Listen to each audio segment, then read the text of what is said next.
Welcome back, Endgame community. I'm Pierre and he's Chris. It's time to break down all of those moves that have happened in the NFL offseason, and there's a lot to talk about. But we're going to go through each one and give you our quick reaction and what this means for fantasy football. There's a lot of movement that has happened so far. We're not even close to the NFL draft yet. All right, Chris, you know where we have to start, and that is the blockbuster that has happened, and that's Russell Wilson going to Denver. We knew Denver was going to make a big move, and they made their call. They took their shot. Do you think this is the right move to get them to maybe a championship? And of course, more importantly, what does this mean for fantasy? I do. I mean, you look at this Broncos roster, and I know we're mostly talking about fantasy here, but they've made some really good moves on defense too, like bringing in Randy Gregory. So this team is loaded now. I feel like I wish this happened last year, right? When I was hyping up Courtland Sutton all off season, and that passing game was just horrendous last year. But this is going to be one of the top offenses in the entire NFL now. We know they have the weapons, right? They have Tim Patrick, Courtland Sutton, and Jerry Jeudy locked up. They have a young, exciting running back in Javonte Williams. And now they have a real quarterback in Russell Wilson, and he's out from under Seattle, a team who just wants to run the ball. They got a new OC there, right? The Nathaniel Hackett, formerly of the Green Bay Packers. So you got to think this is going to be a high-powered, throw-first type of offense. So this is good not only for Russell Wilson, but it's great for Courtland Sutton. It's great for Jerry Jeudy. It's pretty good for Tim Patrick. I don't know how all three of these guys are going to work. And it's really good for Javonte Williams. So, yeah, this is fantastic for the Broncos and for fantasy. Yeah, and I'm glad you mentioned Tim Patrick because, look, everybody loves the comparisons, right? The lazy comparisons, which is Courtland Sutton is like the DK Metcalf and Jerry Judy's like Tyler Lockett, and they're not at all similar. Nobody physically is anything close to DK Metcalf. Look, Sutton is a bigger guy, more of the possession receiver, I guess you could call him. Jeudy is more the inline guy, the route runner that can get open, and Russell Wilson will probably target him the most. But really, the guy who's probably going to have, I guess, sort of the Tyler Lockett role as the deep threat and the big play guy is Tim Patrick. That's what he has done. He's actually been the most productive receiver for the Broncos the last 2 years. I know that, of course, Courtland Sutton missed a year, and Jeudy had to catch or try to catch passes from Drew Lock and all these things. But Tim Patrick has been under the radar, so I really think he is a sneaky ad. And don't forget Albert O, the tight end, because Noah Fant went to Seattle in that trade. It's not like Russell Wilson is going to make him into a Pro Bowl tight end, but Albert O could be a sneaky late round tight end. I like grabbing him because, this team, like you said, is going to pass the ball a lot more than they did last year now that they have Russell Wilson at quarterback. So let me ask you on the flip side. A lot of people are going to ask, does this kill the value of DK Metcalf, Tyler Lockett? Of course, we don't know who Seattle's quarterback is going to be, but a lot of people thinking they're going to draft a rookie.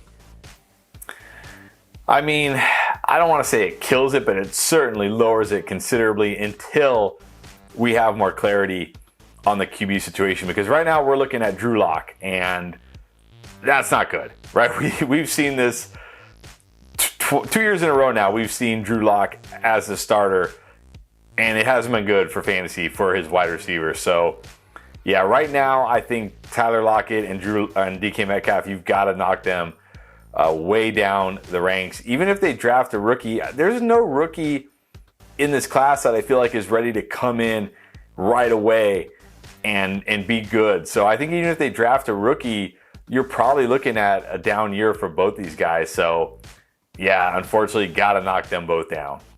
Yeah, I do have to knock Metcalf down a little bit. I think Lockett gets knocked down the most just because, again, he had that connection, that deep ball that only Russell Wilson can throw. Look, if it's a Malik Willis or somebody who's got that capability, sure, but it's not going to happen this year. He's going to take some time to really develop. So I'm kind of staying away from Seattle's offense unless something drastic changes and they get a veteran quarterback you can trust, which I don't see happening. All right, let's move on to Tampa Bay. Well, a lot of the news coming out of there is that's kind of going to be the same as last year, which is what nobody expected. Tom Brady back. He's unretired. I guess he felt pressure to retire because people were asking if he was going to retire on social media, which I don't think I buy that. But anyways, he's back. Chris Godwin also back. He got the franchise tag, so he's not going anywhere in free agency. And then they decided they need more weapons, so they added Russell Gage as their number 3 receiver. So do you think Tampa Bay now is going to be just as dangerous last year? And my other question too is, do you think the Gage signing, does that maybe give you a little bit of caution when it comes to Godwin? Maybe they did that because they don't think he'll be ready to start the season. Well, I've never thought Godwin will be ready to start the season. I mean, we talked about Courtland Sutton. He's a great example. This is a guy who came off an ACL tear. He tore his ACL in the first half of the first game, and he really was barely ready by the time the season started. Chris Godwin tore his ACL in week 14, week 15, so he's going to have way less time to recover. So I never really felt like Godwin was going to be ready to start the season, but I also don't think that's why they signed Russell Gage. They really need that AB replacement, right? They need that third wide receiver when they run 3 wide receiver sets, and I think Gage was a great signing for them. I think he's exactly the kind of guy that they need. Now, he's obviously not as good as Antonio Brown, but he's good enough, and he's going to have a huge role for however long Chris Godwin is out. But when Chris Godwin comes back, he's still going to have a pretty big role in those 3 wide receiver sets. And of course, you got to bump up the entire offense now that Brady decided he really isn't ready to retire, right? I had dropped Mike Evans down quite a bit, really thinking maybe it's going to be Blaine Gabbert throwing him the football. But now, Tom Brady back, I mean, you can just slot these guys right back in. Mike Evans, a locked-in wide receiver 1. Chris Godwin, a wide receiver 1 whenever he comes back. And I think Russell Gage, is a high upside wide receiver 3. And when Chris Godwin is out, he's probably more in that wide receiver 2 range. Yeah, Tampa was never going to run out with Blaine Gabbert or Kyle Trask at quarterback. That was never in the cards, even if Brady did stay retired. But yeah, I don't get it because, look, a lot of these early mocks that we're doing, even best ball drafts have been in, people are acting as if Chris Godwin never got hurt. They're drafting him in like the 4th or 5th round. I don't understand that. Look, he got hurt late in the season. Even if he does come back to play, he's not going to be 100%. So I don't get that. I mean, I guess players come back earlier than usual these days, but not that early. So I think he'll be fine long term, but I'm not drafting him as a wide receiver 2 even this year. Another team running it back, that's Green Bay. Aaron Rodgers, for all the drama. Look, we both have said this all offseason long. He's not going anywhere. Sure enough, okay, so the circus is over. He's in Green Bay. Davante Adams, as expected, got the franchise tag too. He'll stay in Green Bay. So do you expect this offense pretty much to look the same as last year? Yeah, I mean, the only way it doesn't is if Davante Adams goes through with this threat to not play if they can't work out a contract. But they have plenty of time to work out a contract. And you got to think, now that they have Aaron Rodgers locked up for the next 3-4 years, whatever it is, they're going to do whatever they have to do to lock up Davante Adams because they are 100% all in for the next few years. They can't afford to let Davante Adams leave. So, yeah, I think business as usual. Davante Adams, to me, he's the wide receiver 3 behind Kupp and Justin Jefferson. And if you wanted to draft him as the number 1 wide receiver, I wouldn't even argue with that. So, yeah, business as usual in Green Bay. It'd be interesting to see if Green Bay actually signs or drafts a wide receiver early to complement Adams. Finally, probably not. All right, now the Dallas Cowboys always in the news for something. So interesting how this is shaken out. A lot of their receivers, they had free agents coming up. Michael Gallup was a free agent. He wound up staying. Cedrick Wilson, who we'll talk about later, bounced. But a wide receiver that we didn't see coming is gone. That's Amari Cooper, who in a matter of, it seems like of days, just all of a sudden went from, oh, he's too expensive, maybe they'll release him, maybe they'll restructure his deal, to being traded to Cleveland. All right, so I know what I think about this deal, because if anybody who's ever heard what I had to say, my opinion on Baker Mayfield, you'll know what I think about this. Chris, let me just ask you straight out, is this pretty much the death knell for Amari Cooper going to Cleveland? Sadly, I think it is, unless, Cleveland does land Deshaun Watson, who I know he's talked to them as a potential team to go to. It is because, you got to look at it. Jarvis Landry had a very productive time in Miami, went to Cleveland, did almost nothing. Odell Beckham was one of the best receivers in the entire game, went to Cleveland, did nothing, then went to the Rams, and in 6 games looked like one of the best wide receivers in the game again. This is where wide receivers go to die, unfortunately. So unless something happens and Baker Mayfield is not the quarterback, then, I tweeted it out. Amari Cooper is completely off my board in fantasy. There's no reason to draft him unless he falls to the double-digit rounds or something. I just don't see any reason to draft Amari Cooper. It's unfortunate because he's a good wide receiver, but it is what it is. Yeah, I was thinking that my Dolphins might get Cooper. He went to high school there in Miami. It made sense. They needed another big name receiver opposite Waddle. Didn't happen. They opted for one of the other guys and said, you know what, let's just get into that right now. Talk about my Dolphins. They got Cedrick Wilson. That's right, Cedrick Wilson Jr. As their receiver to complement Waddle and Devontae Parker if he stays there. And then they also made an interesting move at running back to get Chase Edmonds. So we knew that the Cardinals wouldn't be able to keep both James Conner and Chase Edmonds, both guys free agents, both made very little money last year. They kept Conner, but Edmonds is gone. So $12 million for 2 years for Chase Edmonds. Does this spell RB1? I'm talking about real life here, right? Do you think this means that he's the guy in Miami? I don't know if I'd call him the guy because I just don't think there's going to be the guy in Miami. I think Edmonds has a ton of value in Miami because we know what he can do in the passing game, but he can also do work in the run game. I do think they're going to bring in, they're either going to draft a back or bring in another power type back, kind of like what they had in Arizona with Conner and Chase Edmonds. But look, this Miami offense, I think is going to be really good this year. I really like McDaniels, the head coach that they brought in. You know, he's been great for that run game, or that's kind of what he does. So I don't know if I'd call him, an RB1 in the sense that he's going to play 70, 80% of the snaps, but he's going to play a decent amount of the snaps, and he's going to have like the good, high, like what do you call the snaps that matter a lot, right? The passing down snaps, where you get those huge PPR points. So I like this a lot for Chase Edmonds. I think it's really good for him. Yeah, that's the thing is he hasn't gotten a lot of those, I guess, high leverage touches. He's a guy that wasn't used in the red zone and especially in the money zone at all. That was where James Conner made his living. Look, that's why James Conner finished as a top 5 fantasy running back because he scored, 15 touchdowns? Edmonds didn't get the ball near the goal line. That might change. He's not really a small back. He's 5'9", I think, but he's not a small back, and he has burst.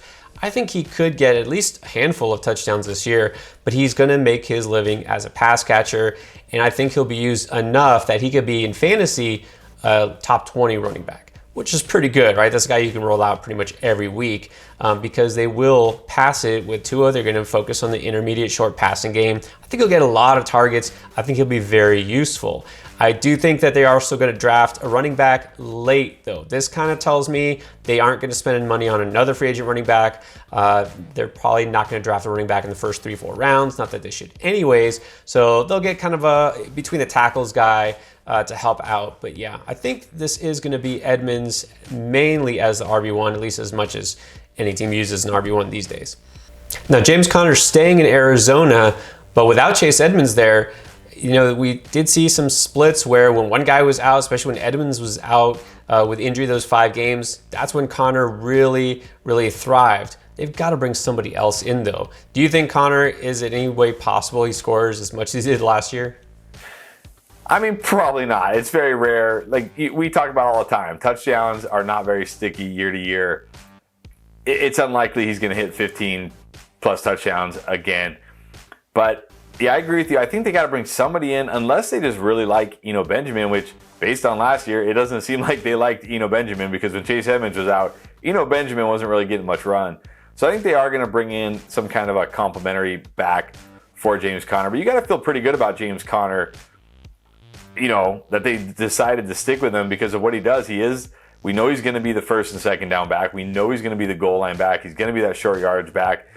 And, touchdowns are huge in fantasy. So I like Chase Edmonds in Miami, but I also really like, James Conner by himself in Arizona. So I think both these guys, you said Chase Edmonds a top 20 back. I think both these guys are going to be top 20 backs next year. Of course, depending on what Arizona does. But assuming they don't bring in, a crazy veteran who I don't even know who it would be, or draft a high round rookie, I think both these guys will be top 20 backs next year.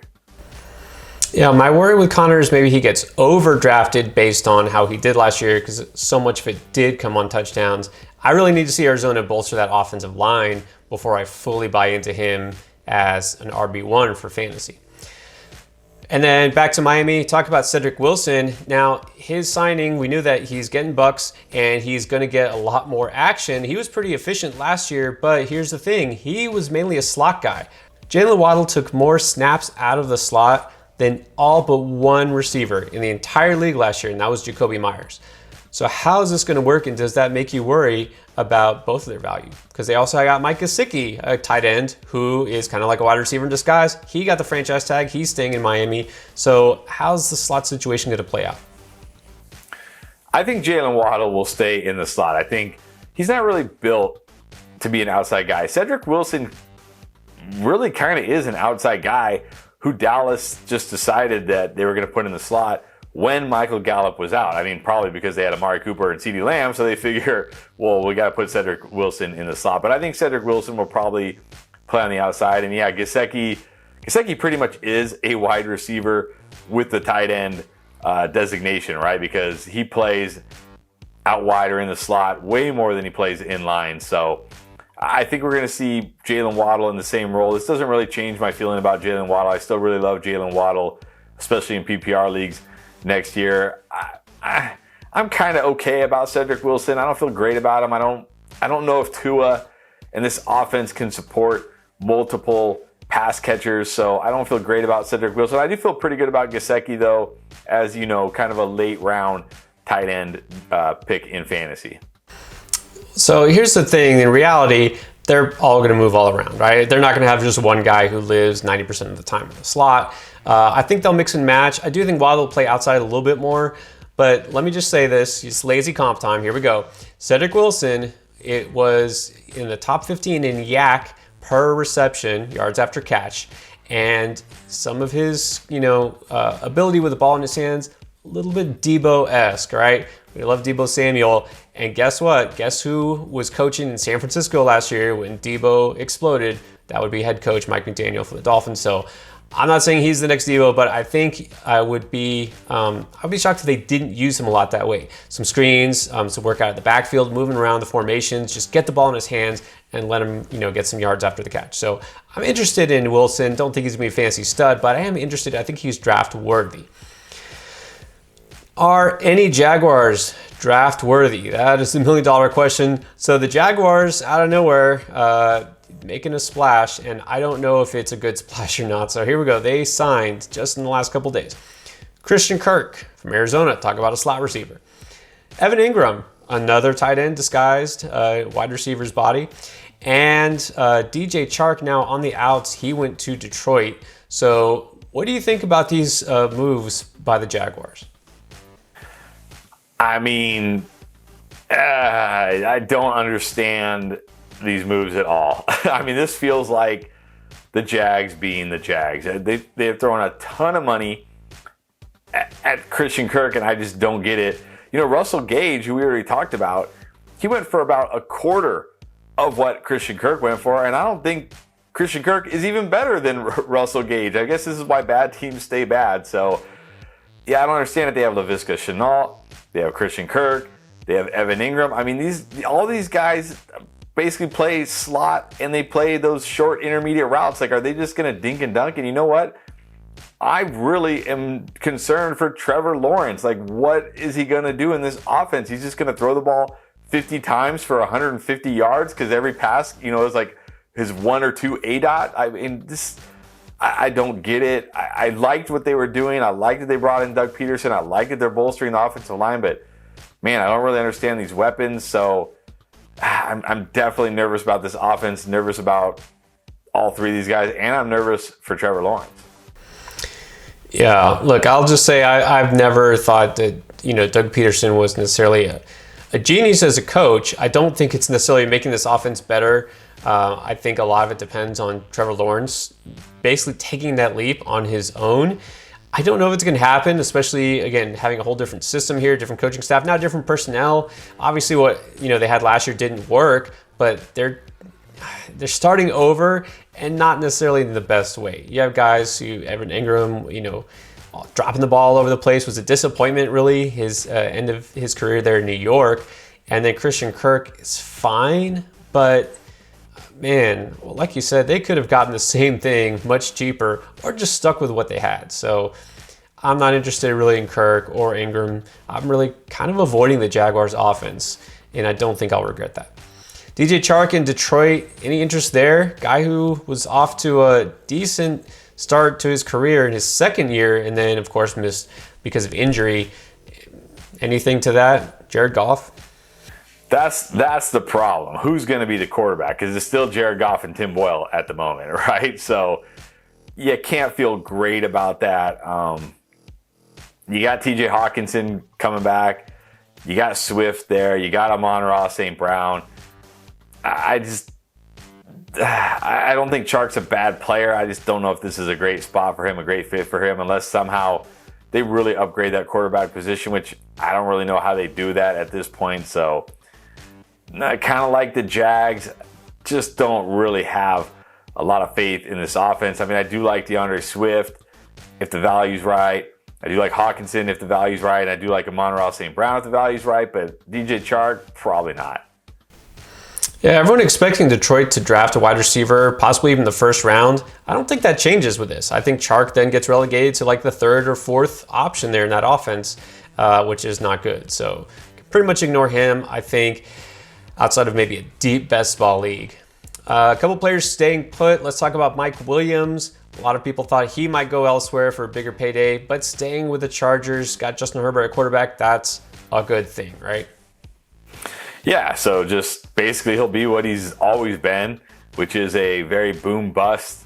When he booms, he goes off and wins you your week, and then he has those games where he doesn't really do a lot, but that role won't change. So, hopefully you continue to draft him as a high-upside wide receiver 3 flex type of play. Yeah, a lot. It seems it depends on the defense he's going up against. When they press him more, teams that play more man, seems like he struggles. He really depends on getting deep, kind of in those soft zones, but yeah, inconsistent, but he will have those weeks. And then Zach Ertz at tight end, staying in Arizona. We talked about the Cardinals already. That offense, largely the same. That's assuming Kyler Murray is still there. So Zach Ertz, tight end 1 for fantasy purposes, top 10. Yeah, pretty much because there's barely 10 tight ends that you feel good about on a given week. So yeah, we saw down the stretch there, he was pretty much every week must start tight end. Obviously, he's not going to be Zach Ertz from his Philadelphia days, but he's good enough. And then I saved the best for last. You've got to talk about Mitch Trubisky going to the Steelers. We presume it'll be to start or at least to compete with Mason Rudolph and Dwayne Haskins, who are still there. All right, so is this the year Mitch Trubisky breaks out and becomes what everyone has hoped for except for Bears fans? No. Mitch Trubisky is who he is. And it's funny, you look at Mitch Trubisky, you look at his numbers, they're almost the same. They're slightly better than Big Ben last year as far as like yards per pass and ADOT and all that. So I think we're going to see pretty much a similar offense to last year. I think Deontay Johnson is okay because he catches, more of the shorter intermediate routes. I think Chase Claypool's value is still just completely tanked because Mitch Trubisky is not going to be able to hit him on those deep plays. And I think this is really good for Najee Harris. Tariq Cohen, in the 2 healthy years that he played with Mitch Trubisky, had over 70 catches in both of those years, and Najee led the league led all running backs in targets last year. So I think this is great for Najee. So I think Najee locked in as, to me, the number 1 running back, which we'll probably get to in another video. Deontay Johnson, fine in PPR leagues. Chase Claypool, to me, is just tanked again, unfortunately.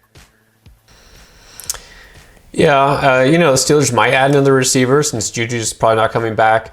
I will say, I'm not going to go too far with this, but I do still have some faith in Trubisky. I think he's in a better situation. Obviously, the offense, it wasn't just his fault in Chicago, as we saw last year, right? New coaching staff and all that. So I think that if their offensive line does get improved this offseason, I kind of am interested in seeing what Trubisky could do. He's got, good weapons, better situation just in general, good coach. So, you know what? This might have been the perfect landing spot for him.